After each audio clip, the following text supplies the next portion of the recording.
Step out before I shame you, old-timer. I'm Steven, 51 years old with 12 years in special operations before settling into civilian life in Denver, Colorado.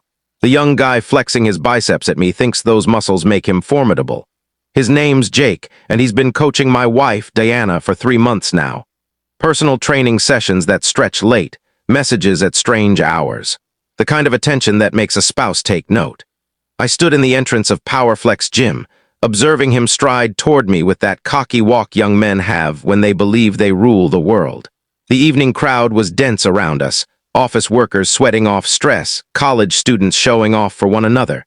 Everyone could sense the tension building. "You're not man enough for her," Jake went on, his voice ringing across the weight room. He craved an audience, wanted people to witness him humiliating the aging husband who couldn't satisfy his wife. I stayed silent, just walked to a bench and sat, beginning to unlace my work boots. The leather laces were worn but reliable, like everything I valued in life. Jake trailed me, growing cockier with each step, mistaking my quietness for frailty. "Diana spilled everything about you," he said, positioning himself where the mirror caught his silhouette. "How you've gone soft, how you don't care for yourself anymore." Gym goers were starting to cluster. I felt their stares, their phones likely recording already. Social media thrives on this kind of drama.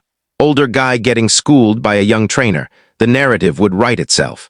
I slipped off my right boot, placing it neatly beside the bench. Jake kept talking, amplifying his show for the crowd. He had impressive muscle tone, probably dedicating 2 hours daily to that physique. Clean eating, proper supplements, all the visible signs of fitness that dazzle people who don't know the difference between looking powerful and being powerful. "Last chance, old-timer," Jake said, cracking his knuckles. "Leave now and maybe I'll break it gently to Diana when she asks about you later."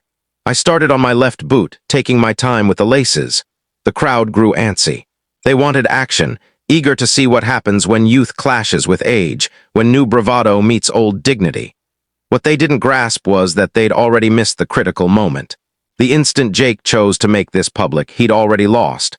I finished with the laces and looked up at him for the first time since entering. "You done talking, kid?" Diana and I met 15 years ago as I transitioned out of the military. She was a bank manager, all polished smiles and crisp business attire.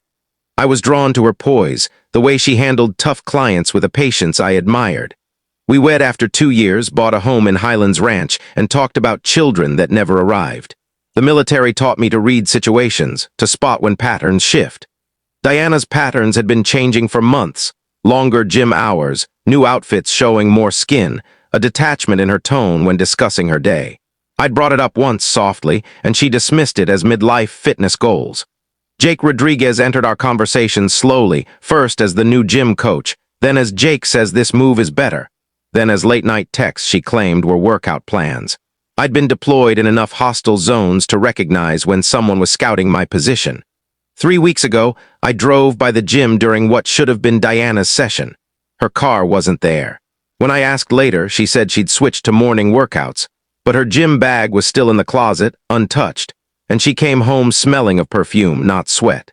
I started observing closely then, the way I used to track insurgent movements in Kandahar. Diana would shower right after getting home, despite claiming she'd showered at the gym. She'd place her phone face down at dinner, a new habit. Small signs, but consistent. Yesterday, I saw them together at a downtown coffee shop. Not the gym, not a training session. Diana laughing at something Jake said, her hand grazing his arm in a way wives don't touch their trainers. They didn't see me, but I saw enough. Jake probably thought he was the first young guy to catch an older woman's eye, thought his youth and physique gave him an edge I'd lost. What he didn't get was that special operations training wasn't just about physical strength. It was about patience, about waiting for the precise moment to apply the exact amount of force. The warning signs had been there for months, but I'd overlooked them, trusted when I should have verified, given Diana the benefit of the doubt when doubt was justified. That was my mistake, but Jake's error was bigger. He'd made this personal, public about respect. I rose from the bench, my boots now securely fastened. Jake was still performing for his audience, still playing the bold young stud.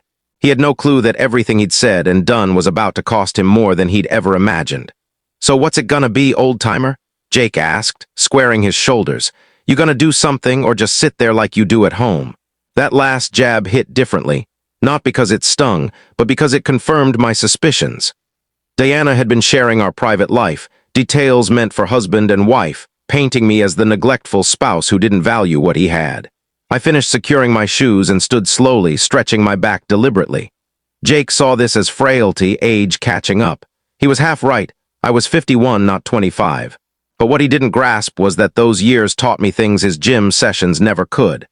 "Jake," I said, voice steady, "you've been coaching my wife for 3 months?" He grinned, thinking I was finally playing his game. "That's right, and let me tell you, she's been real committed to her training." The gym crowd snickered at the innuendo. Jake leaned into it, flexing subtly for his fans. He was eating up the attention, building my humiliation into his personal brand. "Committed," I echoed, nodding slowly. "That's good." Diana always sees things through. Something in my tone made Jake hesitate, but he masked it with more swagger. "Maybe you should take some pointers, old man. Learn what keeps a woman interested." I scanned the gym, taking stock. 43 people watching, most with phones out. 2 emergency exits, one behind Jake, one to my left. Jake stood with his weight forward, a typical boxer's stance, probably learned from YouTube. "Good for show, not for real combat. You know what I learned in 12 years of special operations, Jake?" I asked, rolling my shoulders to loosen up. "Patience, how to wait for the perfect moment." Jake's grin widened. "Special operations? Sure, and I'm a Navy SEAL." The crowd laughed again. Jake had them on his side, the young bull ready to humble the old man. He started toward me, likely planning to grab my shirt, maybe shove me for the cameras. That's when I smiled, not the polite smile I'd worn since entering, but a different one. The one my unit saw before we cleared a hostile compound. The one that signaled planning was done. "You're right about one thing, Jake," I said, settling into a stance he wouldn't recognize. "This is already over." He threw the first punch, putting all his gym-built strength behind it, aiming for my jaw in front of 43 witnesses. Poor kid had no idea what he'd just begun. Jake's right cross came at me like he'd rehearsed it in front of a mirror. All force, no finesse. I shifted slightly left, letting his fist sail past my ear by inches.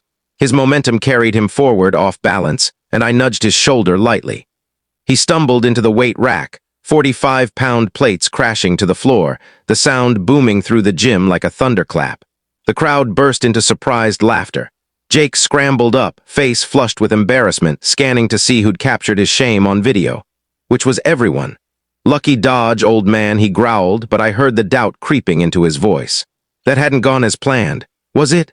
I asked, still rooted in place. Jake charged again, this time aiming low for a tackle, a football move that probably worked on other gym guys who fought like they were in a blockbuster. I simply wasn't there when he arrived. I stepped aside at the last moment, using his own force to guide him face first into the rowing machine. The impact made a solid thud. Jake bounced off the padded seat and hit the floor hard, his perfect hair now disheveled. Confusion replaced his confidence. "What the hell?" he gasped, pushing up onto his hands and knees.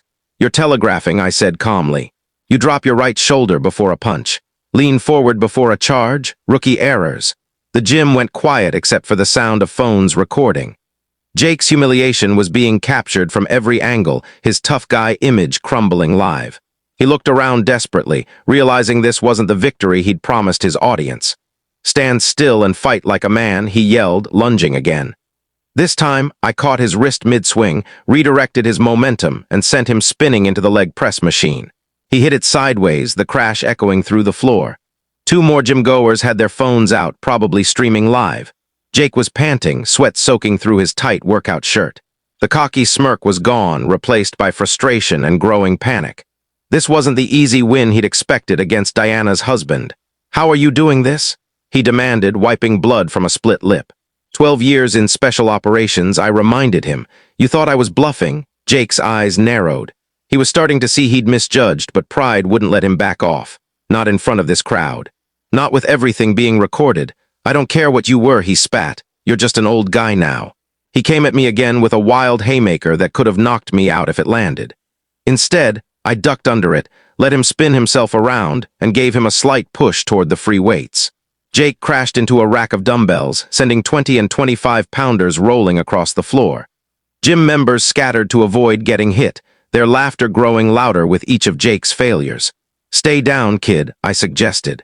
"You're making a fool of yourself." But Jake was past reasoning. His reputation as the gym's top dog was falling apart with every failed attack. He had to land something to save face. He grabbed a 15-pound dumbbell off the floor and swung it at me like a club. The crowd gasped. This had gone from embarrassing to dangerous. That's when I got serious. I caught Jake's wrist as he swung the dumbbell, pressing a nerve cluster I'd learned in advanced combat training. His fingers went numb instantly, the weight dropping to the floor with a heavy thud. Attempted assault with a weapon, I said quietly, still holding his wrist in front of 43 witnesses. You sure you want to go there? Jake's face paled. He tried to pull away, but my grip was unyielding. 12 years of military training versus 3 years of gym workouts. No contest. Let me go, he whispered, the fight draining out of him. I released him and stepped back. Jake cradled his numb hand, fear replacing the arrogance that started this mess. You want to know what I really learned in special operations, Jake? I asked, loud enough for all to hear. How to read people, spot threats, and recognize when someone's feeding intel to the enemy. The gym was silent now. Even the background music seemed hushed. I've been watching you and my wife for 3 months, I continued. The coffee dates that weren't training sessions, the late-night texts about workout plans, the way Diana started showering twice a day and placing her phone face down at dinner. Jake's face went from pale to ashen. He hadn't expected this to go public. Diana told you about our private life, didn't she? I pressed. About how I work long hours, how I've been distant, how the spark's gone from our marriage. Jake glanced around nervously, searching for an exit. But the crowd had him boxed in, their phones still recording every word. What she didn't tell you, I said, is that I've been working those hours to cover her mother's cancer treatments. I've been distant because I've been researching specialists, handling insurance, ensuring a leaner gets top care. The silence stretched. Jake's breathing was shallow, panicked. Diana doesn't know that yet, I continued. I wanted to surprise her once it was all set. But you know what? I think she deserves to know the truth about both of us. I pulled out my phone, scrolled to Diana's number, and hit speakerphone. The ringtone echoed through the gym. Steven. Diana's voice came through clearly. I'm just leaving work. Is everything okay? I'm at Powerflex Gym, I said, eyes on Jake, talking with your trainer, a pause. Oh, I can explain. No need, I cut in. Jake's been very informative, telling me all about your commitment to fitness, how dedicated you've been to your workouts. Jake shook his head frantically, mouthing no at the phone. Steven, please, Diana's voice was strained now. Let me come there and we can talk privately. I think we're done talking, I said, both of us. Jake was just telling everyone here how he's man enough to take another man's wife. Weren't you, Jake? Jake looked like he might vomit. The crowd was eating it up, their phones capturing his downfall. Diana, I continued, you might want to find a new gym, and Jake, you might want to find a new career. I hung up and pocketed the phone. Jake was inching toward the exit now, his reputation in tatters, his confidence shattered. But I wasn't done. Where you headed, Jake? I asked as he reached the gym's front door. I thought you wanted to shame me. He froze, hand on the handle, caught between his ruined image and fear of worsening things. The crowd was still recording, watching his every move. This is over, he muttered, barely audible. Just leave me alone. Oh, it's over, I agreed, but not how you planned. I stepped closer and Jake pressed against the door. The bold trainer who'd called me an old man 20 minutes ago was now shrinking like a scared kid. You know what's next? I asked casually. Those videos everyone took, they're already uploading. Social media moves fast. Jake's eyes flicked to the phone still aimed at him. He was starting to grasp the scale of his problem. By tomorrow, every gym in Denver will know about Jake Rodriguez, the trainer humbled by a 51-year-old man. I continued. The guy who couldn't land a single hit on someone old enough to be his dad. You set me up, he whispered. No, kid, you set yourself up. I just gave you enough rope. The crowd was loving it. Jake's downfall was being captured from every angle. His tough guy persona was permanently ruined. But I had one more move. Oh, and Jake, I added, check your employment contract. Most gyms have clauses about trainers who get involved with married clients. Bad for business when it goes public. Jake's face went gray. He hadn't considered that. Please, he started, but I raised a hand. Consequences don't care about please, Jake. You made your choices. You wanted to steal another man's wife and humiliate him publicly. Now you live with the cost. I stepped aside, clearing his path to the door. But here's free advice, I said.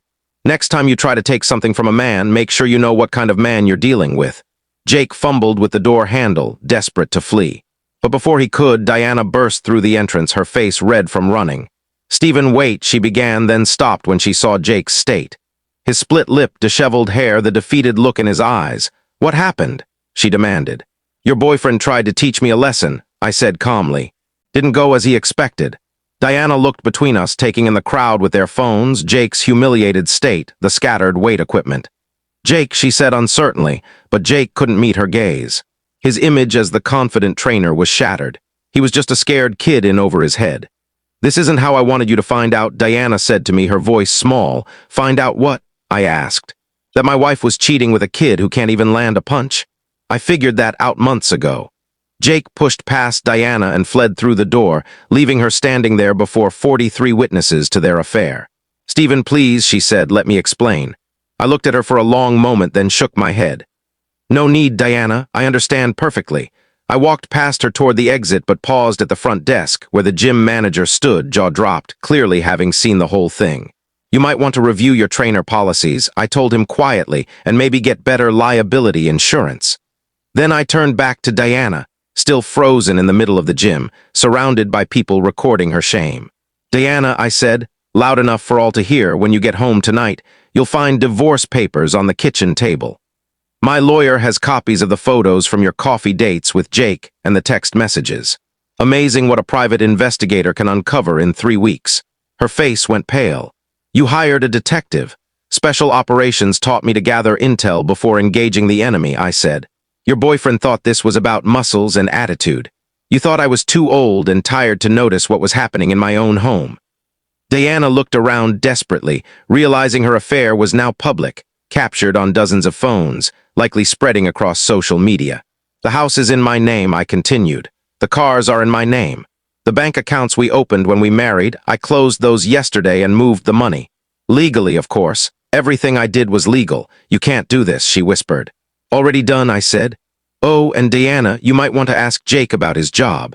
I hear Powerflex doesn't like trainers who create this kind of publicity. I looked around the gym one last time, at the crowd still recording, at Jake's water bottle and towel left by the weight rack where his downfall began. Enjoy your workout, I said, and stepped out into the Denver evening air. 6 months later, I was in my new downtown Denver apartment, reading the morning paper over coffee, when a business section article caught my eye. Powerflex Gym had shut down permanently after viral videos damaged their reputation and led to numerous client cancellations. Jake Rodriguez had tried to find work at other fitness centers, but the videos of him being outmatched by a man 20 years older followed him everywhere. Last I heard, he was working at a supplement store in Aurora, his dreams of being a fitness influencer crushed by 30 minutes of footage. Diana had moved in with her sister after the divorce was finalized. She tried to fight for half the house, but the evidence of her affair made that impossible. Colorado's no-fault divorce laws didn't help her when it came to asset division. I'd started running again, something I hadn't done regularly since leaving the military. The trails around Washington Park reminded me why I loved Colorado. The mountains in the distance, the fresh air, the sense of space and possibility. My phone buzzed with a text from my sister in California. Saw the gym videos online, proud of you for handling it with grace. I smiled and put the phone away. The videos had gone viral, but not for Jake's reasons. They'd become a warning about the difference between looking tough and being tough, between muscles and real strength. That evening, I drove to the mountains and watched the sunset over the Rockies. For the first time in months, I felt at peace. Jake Rodriguez's life became a cautionary tale across Denver's fitness scene. His humiliation replayed endlessly on social media as gym members used his failure for entertainment, ruining any chance of rebuilding his career in the industry he'd once ruled. Diana faced her own consequences when their affair went public, losing not just her marriage but her standing in social circles that once welcomed her, forced to rebuild under the shadow of her public betrayal. The viral videos served as permanent proof of their choices, ensuring neither could escape the fallout. Sometimes the strongest response to betrayal isn't violence or anger, but the patience to let people reveal their true selves and face the natural consequences of their actions.